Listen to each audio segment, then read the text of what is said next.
right. Hi, everyone. The organizers had asked me to talk about essentially an overview of SIDM. And SIDM is it's a large subject, and so I wanted to kind of hone in on a specific aspect, specifically to prompt conversation that we will eventually have when it comes to discussing how we go about simulating these different dark sectors. So much of my talk, I feel I can just say referred to previous talk given by so-and-so. But since I made the talk, let me go ahead and give it. But there will be a lot of references back to things that we have seen. And I just want to put it in a certain context to talk about really my end slide that I want to have a discussion about. And so we know the standard story. WIMPs are a very, very nice paradigm, and we have very dedicated efforts to go and search for things that couple to the standard model. One of the things that makes astrophysical and cosmological observations very nice is that it provides us a way to deal with this so-called nightmare scenario in which dark matter maybe doesn't have any substantial interactions with the standard model, right? And so if you don't do that, you can't build an experiment and go look for dark matter in a particular way. And so how do we deal with that? Well, we deal with it through looking at the gravitational effects of dark matter, right? And so secluded dark sectors can leave various gravitational signatures. We've seen a lot of this, very nicely with the last couple talks about atomic dark matter, for instance. And you can have a very, very rich phenomenology when you are allowed to have an entire sector in which you're allowed to introduce new forces and introduce new particles.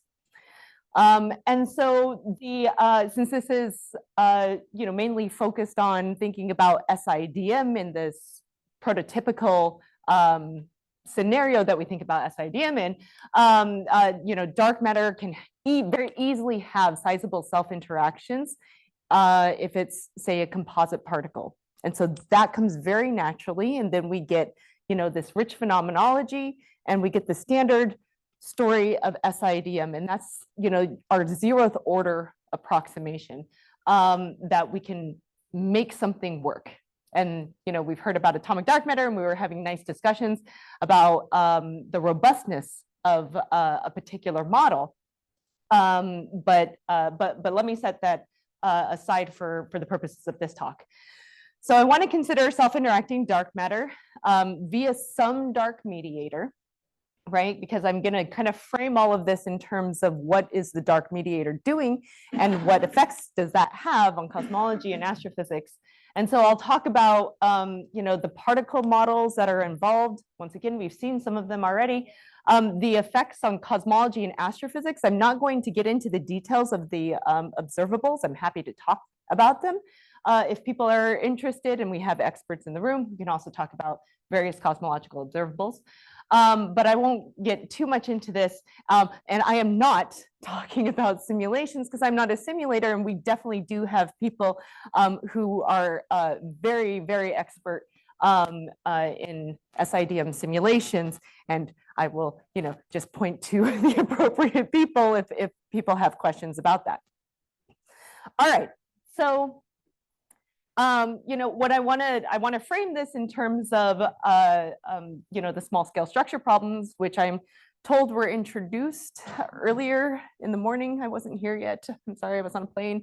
But I'm guessing Joe talked about them. But we have these small scale structure puzzles, and it's these possible potential discrepancies between simulations and observations with small scale structure. And so we can see things in various systems that have different characteristic sizes and therefore different characteristics velocities associated with those dark matter particles.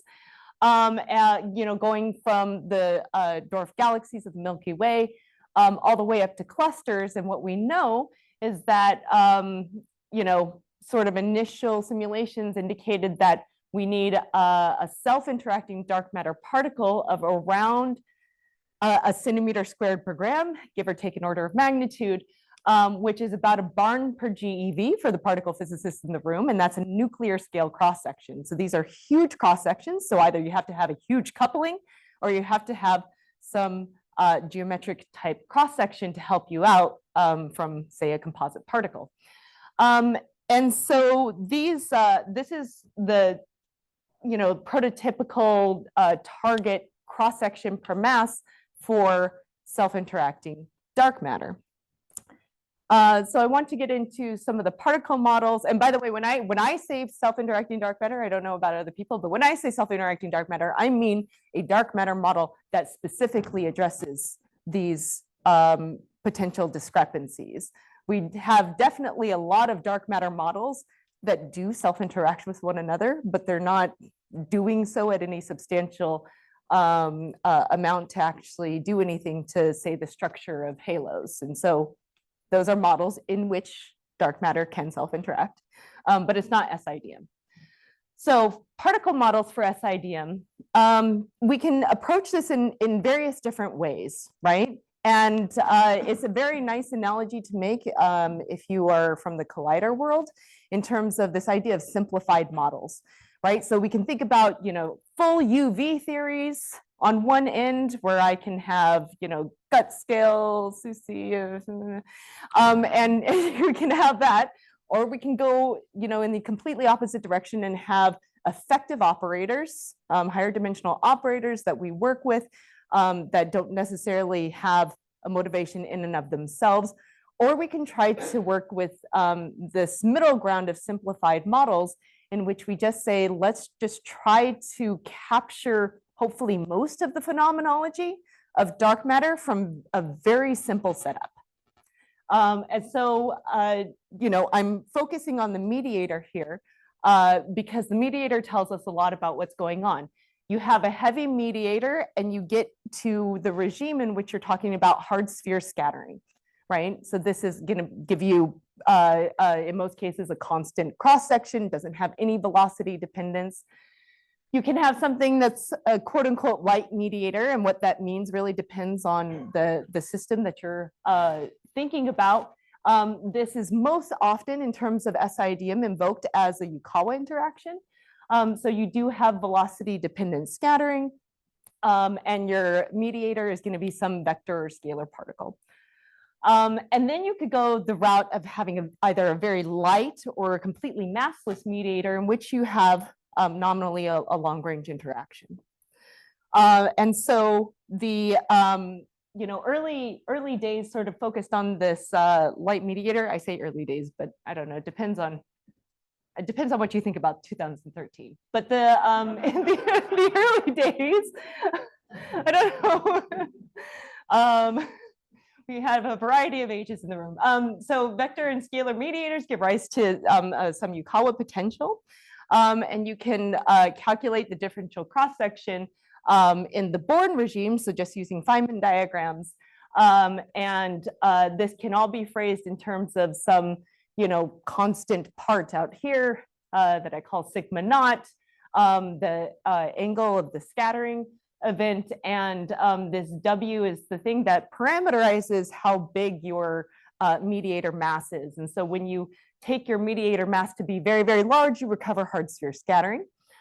And if you are not necessarily in the Born regime, in which case your alpha is no longer the parameter, the small parameter of which you essentially Taylor expand about, then you can be in this so-called classical or resonant regime.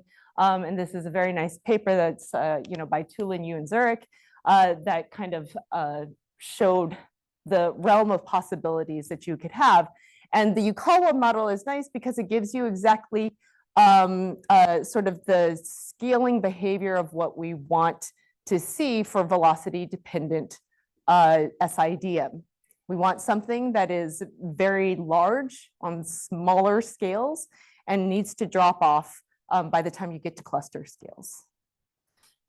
Okay, so that's Yukawa scattering. And so we can go beyond sort of this like general parameterization where I just write down a term of a Lagrangian from nothing that doesn't necessarily have any underlying motivation. And I can go one step farther and say, all right, we have examples of forces from the standard model. So why don't we use that as a framework to understand that maybe dark matter may mimic some aspect of the standard model in some way. So this is, I won't belabor the point because other people did a very nice job of explaining atomic dark matter. But here you have, your mediator is going to be a force carrier. You're going to have a dark U1 gauge force, and you get dark E&M. So depending on what you have in terms of your dark matter particle, you get different phenomenology. So if you only have a dark electron, for instance, and maybe it's positron as well, then you have a dark photon that can be massive, or maybe it's massless, and then you have a long range force. And that kind of presents a problem intuitively about dark matter not being collisional. If it has an infinite range force, then that kind of goes against sort of the intuition that we have for dark matter. So the next step in terms of complicating the picture to kind of save us is looking at atomic dark matter, because you're able to form neutral dark hydrogen. And so then your dark matter particle at late times becomes what you would consider your dark matter. And so this is from Francis Yan and Chris, this very nice initial study that was done looking at a dark electron and a fundamental dark proton that undergo dark recombination. And this all depends on the parameters of the theory. How big is the dark fine structure constant? What are the masses? And that tells you what the binding energies are of your dark hydrogen. And then this composite dark hydrogen then has atomic scale size self-interactions. And it's very cute, given all the things that we've seen, all the beautiful dark chemistry that we just saw. And I'm going to show you here, I thought about hyperfine transitions. So we can think about what effects this has on clusters, on smaller scale structure, and the dissipation that would come with it. It was 2016. It was a long time ago. Okay, it's not. We've made advances, and they're very good, and they're really revealing a lot of rich phenomenology here. Right, so this is the atomic case, but we do have another possibility. That's not the weak force, because we don't want to get into that. The other possibility is that we have color. We have SU3. So we can imagine having a composite dark matter particle that is formed because it's charged under some dark SU engaged group, right? So if you have colored fermions that are your dark particles, they can interact with dark gluons. We have the same problem up here, that we have an infinite range force if we just leave it at that. So we do want to insist that there's some confinement scale, that the universe cools. This dark sector undergoes the equivalent of the QCD phase transition, and then you form dark nuclei, or possibly dark blue balls. And you have these particles now that are very large, and that can have hard sphere scattering cross sections, for instance, or potentially Yukawa-like cross sections. And so there's some analogy that we can make with this situation up here, though of course you have a whole bunch of lattice QCD calculations now that you have to kind of adapt to the dark sector. And you're going to form a whole hierarchy of states with regards to the dark, strong gauge force. And so you're going to have a lot of different states. And so you're going to have a lot of different inelastic processes that come along with this. And there are people who are investigating this in quite some depth. So, for this, you have some confinement scale. And once again, okay, internet was very limited on the plane this morning. Okay, so you're just seeing a bunch of my old work. Sorry about that. So it's somewhat shameless. promotion. No, there's a little shame. Okay, but you know, I couldn't pull up the other people's work.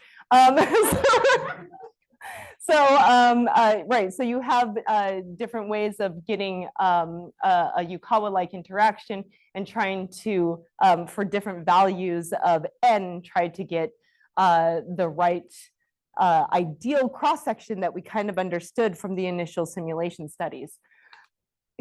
Okay, so that's sort of the model aspect of things, right?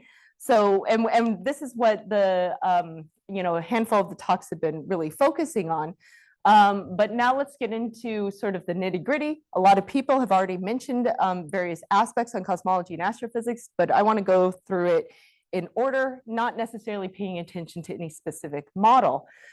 So let's go as early that we can, that we have some observational handle on, and that's BBN and the CMB. And this is where, you know, a lot of your, especially for BBN in particular, the expansion history of the universe is very important because BBN is sensitive to not only the processes of nucleosynthesis, but also just the background content of the universe at that time.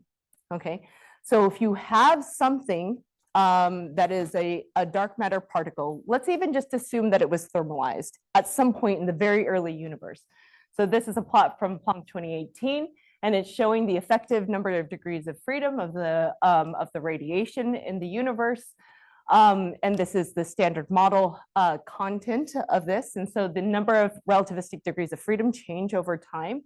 And depending on if you have some sort of dark matter particle that decouples at a given time, this is the amount that it will contribute to ineffective, this effective number of neutrino species, relativistic neutrino species.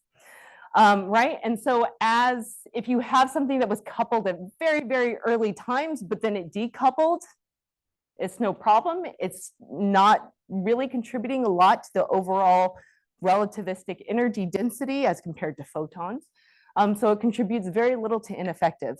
But as you start bringing down the mass or the decoupling temperature of this particle, and bringing it closer and closer to BBN, this is where you start getting into trouble, and it's going to contribute more significantly to the to ineffective. And so you can look at this in terms of a thermally coupled particle. And so these authors have looked at various different types of spin statistics dark matter, doing you know, a BBN and CMB constraints on the delta ineffective essentially as a function of the dark matter mass. And so you see here that a whole bunch of dark matter masses, as you go to higher and higher masses, everything is fine, nothing is messed up. You don't affect BBN and you don't affect the CMB, but as you bring this mass downwards, right, then you start contributing quite a bit to ineffective to be ruled out. Okay, so there's about, you know, on the scale of 10 to 20 MeV, and multiple people have pointed this out at various different times, but as you get to these, this scale of a thermally coupled particle, cosmological data start ruling it out. Okay, but I like to think in terms of, you know, I frame this talk in terms of something that could be isolated. So you could just think about what Planck says in general about the constraint on ineffective in combination with the BBN measurements of abundances of deuterium. These are the deuterium lines. This is the helium abundance line. And then there was a nice paper out that was more recently that was looking at the combined constraint from CMB plus BBN, basically looking at this region and constraining it with both data sets with the combined analysis. So that's early times. So you have to worry about that, because if you start affecting BBN, then you start affecting everything else that proceeds after BBN. So if you want to change BBN by a little bit, then maybe you change your helium fraction by a little bit, then maybe you change your baryon density by a little bit. Okay, and so that all feeds in. Another interesting aspect is what happens, or well, where does this dark radiation come from, for instance? Where does this dark matter come from? So now you have to think about how inflation works and how reheating works. And if dark matter or if a dark sector was reheated differently, then there's no reason why the modes should be purely adiabatic. So you could have dark radiation isocurvature. And if you have dark radiation isocurvature, now you have different mode evolution, and now you are not actually a normal adiabatic lambda-CDM universe is not representative at all of your initial conditions. Okay, so it also matters what was happening at much earlier times as to whether or not you are really truly modeling things in a self-consistent way. The other aspect comes from structure formation. So you could have what is usually a suppression of structure that occurs from having a dark radiation bath around, because your dark matter is supposed to be providing most of the structure formation. And if you have dark radiation that is coupled to, it's going to wash out that structure. Or even if you don't have a dark radiation bath, you can still have suppression of power. This is the relevant line here to look at is warm dark matter, right? Where you get this strong suppression of power for 100% of warm dark matter.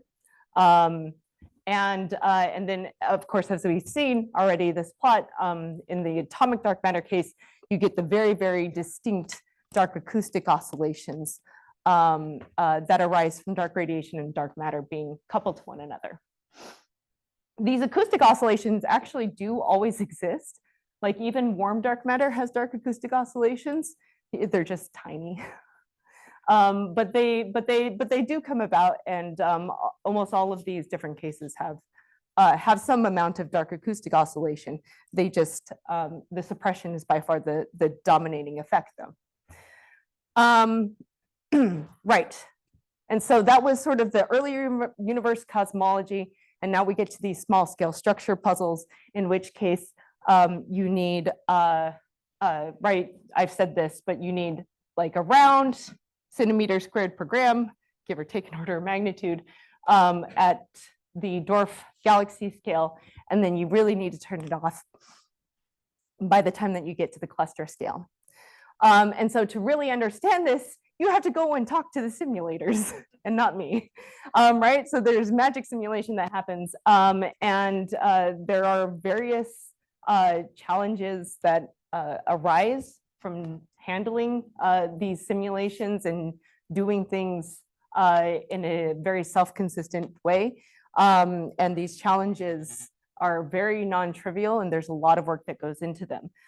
And so, right.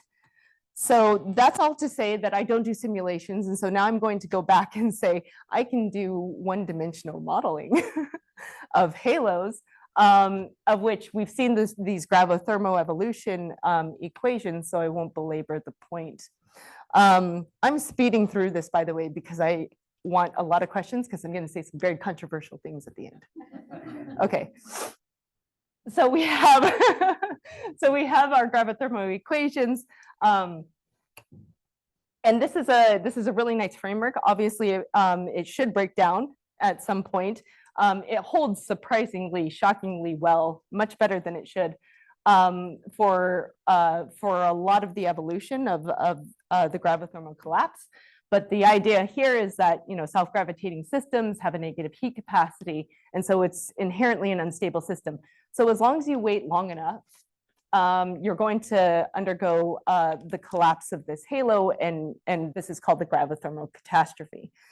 And so once again, since I'm not a simulator, I can make very straightforward plots, right? Animations, I was very proud of this at some point, right? And so this is what the evolution looks like. And so this is the nice core that you would expect from self-interactions. But if you continue allowing it to evolve, it very quickly skyrockets, the central density skyrockets, and you get core collapse.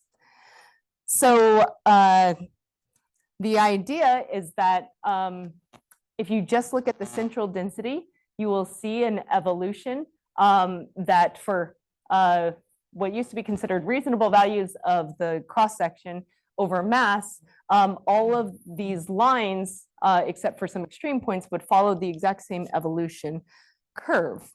And that holds true even if you have different things that are accelerating your core collapse. You can have tidal stripping of subhalos, dark matter dissipation, which Reuven has worked on, effects of a baryonic potential. And so these semi-analytic methods can help say something about what may happen beyond the resolution of what in-body simulations can do. But we do need to calibrate to, one, we need to calibrate to simulations, and two, we need to have equations that we trust. And so Sarah had a very nice talk about that just previously. So this self-similarity also appears if you have velocity-dependent cross-sections, which is something that intuitively is not to be expected. But even if you start pushing just the one-dimensional gravithermal equations into the short mean free path regime and getting many orders of magnitude beyond what the halo initially started at, there is still some scaling relationships that you can invoke. Now, once again, we have to go and talk to Sarah to see if we can, how much we can trust these results.